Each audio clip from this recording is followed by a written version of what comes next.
Réfléchir et trouver des solutions afin de rendre efficace la gouvernance politique, économique et sécuritaire dans nos pays africains, c'est l'exercice auquel seront soumis des scientifiques et acteurs des différents domaines venus du monde entier. Ce programme s'inscrit dans le cadre des activités de promotion de la science et de l'innovation. Les objectifs fixés à terme sont, entre autres, développer une économie compétitive, un système de santé et de protection inclusif et un système éducatif accessible et performant. Pour nous, la gouvernance est au début et à la fin de tout processus de développement. C'est très important pour notre continent. Le colloque sur la gouvernance sera organisé pour faire l'état des lieux des connaissances sur la gouvernance en Afrique. Ensuite, pour mobiliser nos scientifiques africains pour nous aider à mieux comprendre les difficultés de gouvernance dans notre continent.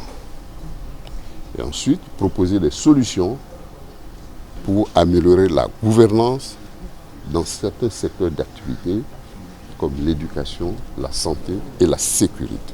Ce colloque va permettre à ces scientifiques d'aider les pays africains grâce à l'élaboration d'un catalogue de pratiques de bonne gouvernance dans les secteurs concernés.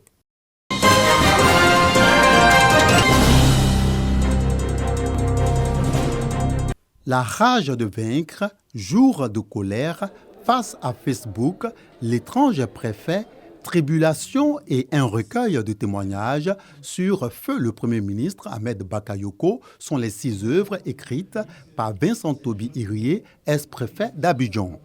Vincent Toby revient sur des moments forts de sa fonction de préfet. Il fait la promotion des élites, incite la jeunesse à l'humilité et à la hargne de vaincre.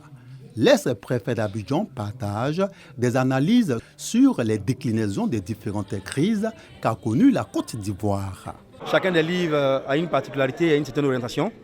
Donc tout ça a été produit dans l'esprit de contribuer à la vie sociale ivoirienne, mais également à tirer des leçons et donner des outils de motivation aux jeunes. Au nom des livres, il y a l'hommage à Ahmed Bakayoko qu'on présente Ahmed parce que nous pensons que Ahmed Bakayoko restera vivace dans nos souvenirs et que des aspects de sa personnalité sont importants aujourd'hui à révéler au grand public pour savoir que c'était un travailleur, parce que je travaillais à ses côtés, et c'était quelqu'un qui avait l'humanité au cœur de ses préoccupations. Des personnalités du monde des médias et de la culture, ainsi que des influenceurs, soutiennent cette nouvelle casquette d'écrivain de Vincent Toby Irié. C'est un acte à saluer. Les titres sont parlants et je pense que je vais m'en procurer. Pendant au moins 6 ou 7 ans, Vincent a été chroniqueur à Fraternité Matin, tout en étant directeur de cabinet du ministre de l'Intérieur. C'est un monsieur brillant. Donc je ne pouvais pas ne pas être ici aujourd'hui. Collaborateur de Feu Ahmed Bakayoko, Vincent Toby ne compte pas s'arrêter après les actuelles productions. La sortie d'autres livres sont également prévues. Les 6 nouvelles œuvres seront également disponibles en ligne.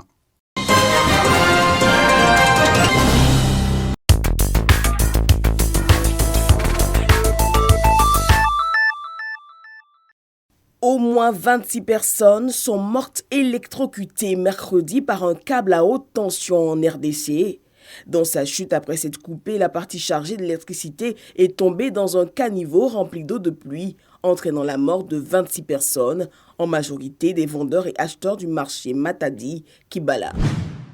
20 personnes sont mortes et 76 autres ont été hospitalisées en banlieue de Buenos Aires après avoir consommé de la cocaïne frelatée.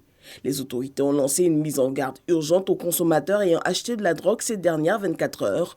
Une dizaine de personnes sont interpellées.